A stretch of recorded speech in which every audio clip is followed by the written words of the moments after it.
Hey guys, today I'm going to be going over part 2 of the basics of Substance Painter for you guys. And I kind of forgot some other stuff that I probably should have covered first, but I'm going to cover it in this video. And it's just going to be some basic navigation stuff and base setting stuffs before that you can change before you get too far into texturing and stuff. So for navigating the viewport, which is this 3D area here, it's much like Maya or Cinema 4D where you hold Alt and then you can left click drag, middle click drag, and right click drag, all while holding Alt will let you navigate around. So that's just a quick way to navigate this thing, which is nice and easy. And another thing that we might notice is you can see all these like crazy lens flares happening where the light is hitting all of the exposed metal. That's just up here in the shader settings. Is it? Oh, it's display settings, sorry. And we just come down, scroll down about halfway through and just uncheck activate post effects. And it's just easier to work on when you don't have all these stuff shining in your face.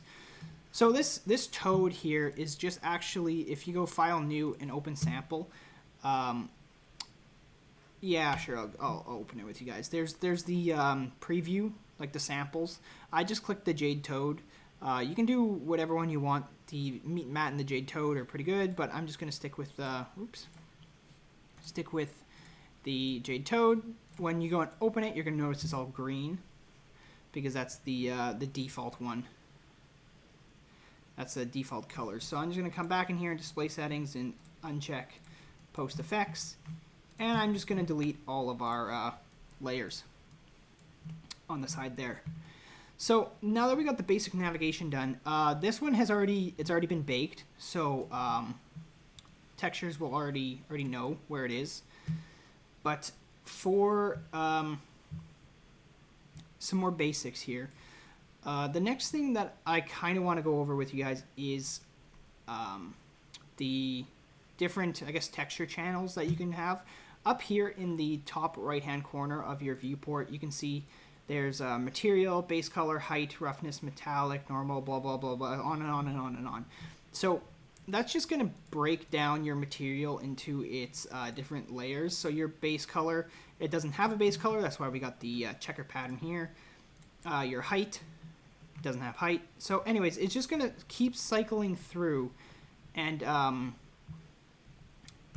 you can see. So right now I'm just clicking B, and that cycles through your different layers.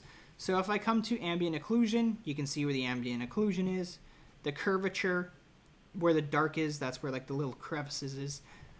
Position, there's thickness, so the really white parts are the very thick parts, and then the darker parts are the thinner parts. Normals, world space, and ID, and then it goes back.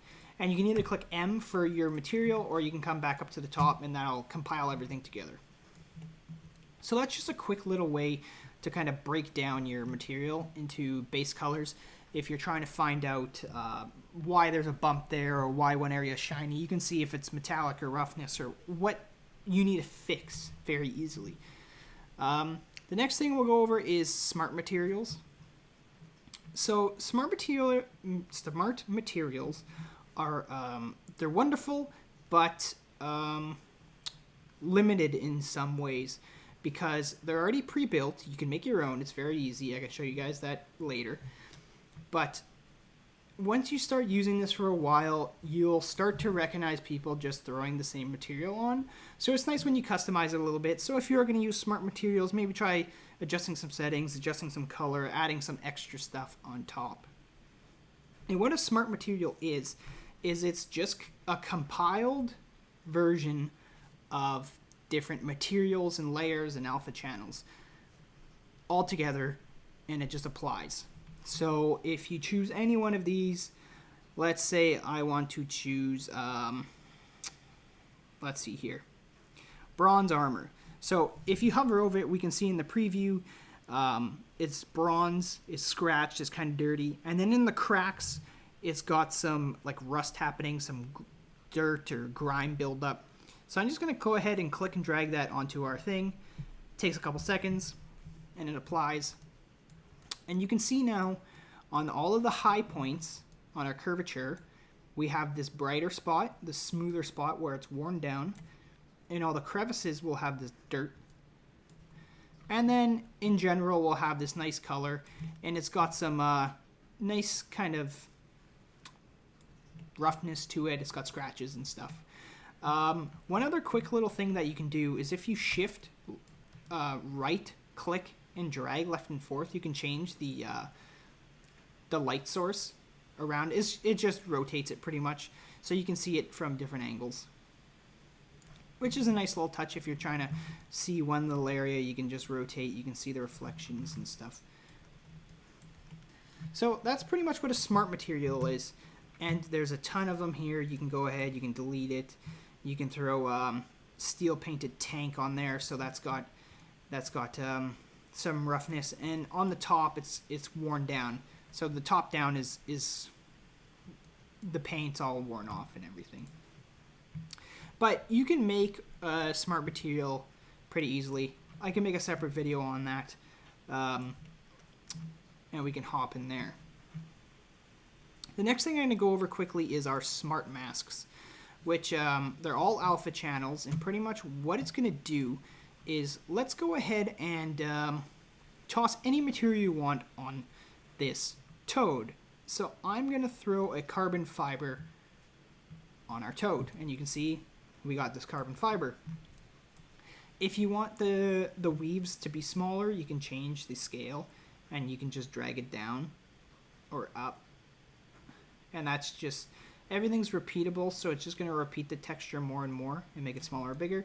So I'm going to go about 6.33. We got a nice little weave going for our carbon fiber. I like it.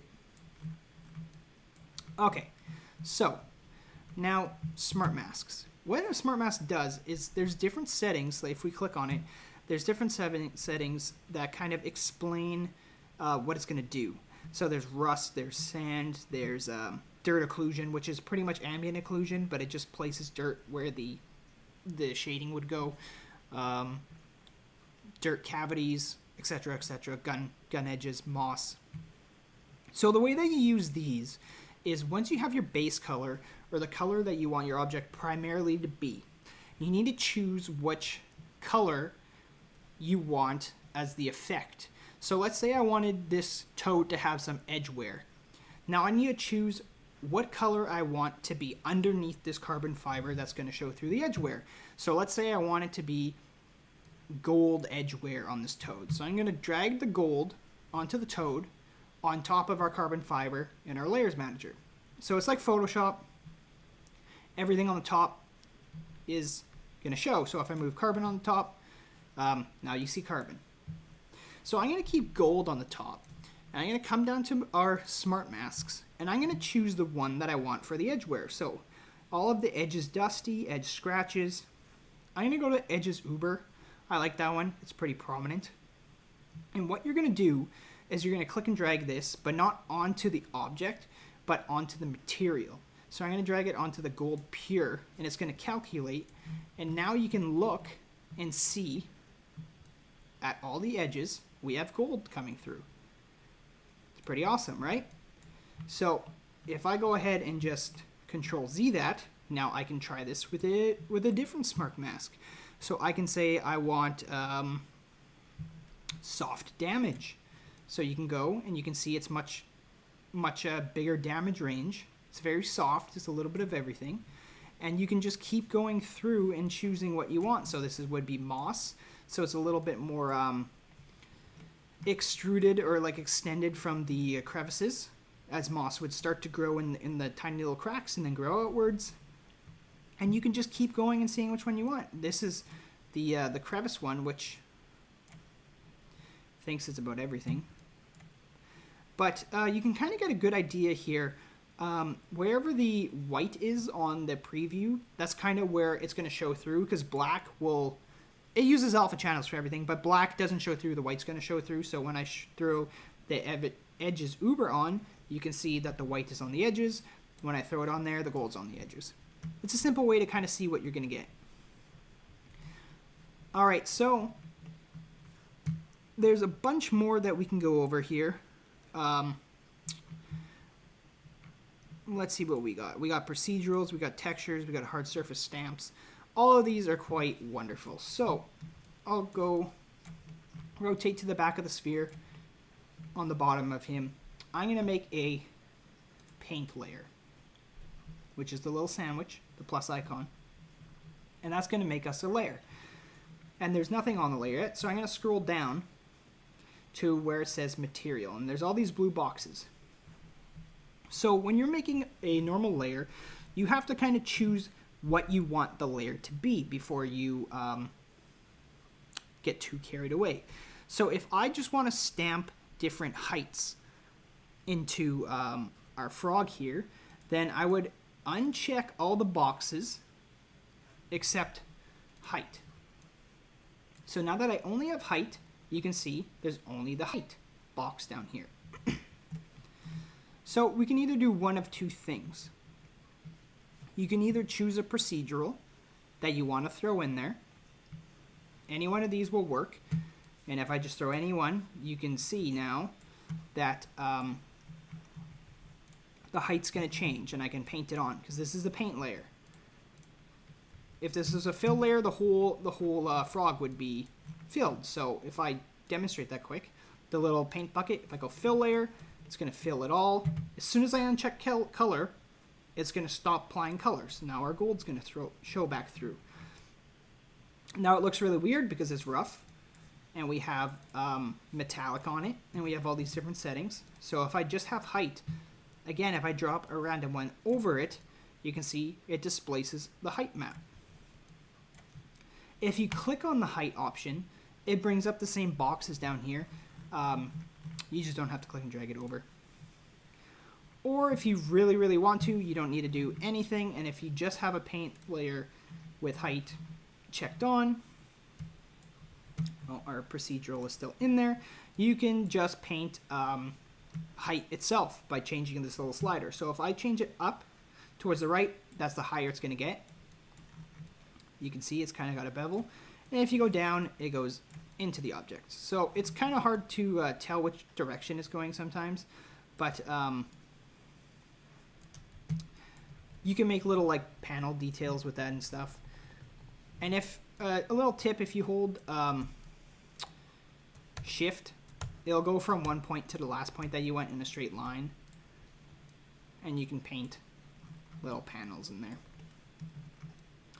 Okay, I think that's going to be it for part 2 of Substance Painter. I don't want to make these videos too lengthy because then they're intimidating and frankly boring to watch when they get too long. Yeah, if you liked the video, come back for more. Check out my channel. I got Maya videos. I got Cinema 4D videos. We're working on Substance videos now. We're going to have a lot. Alright guys, I'll see you next time.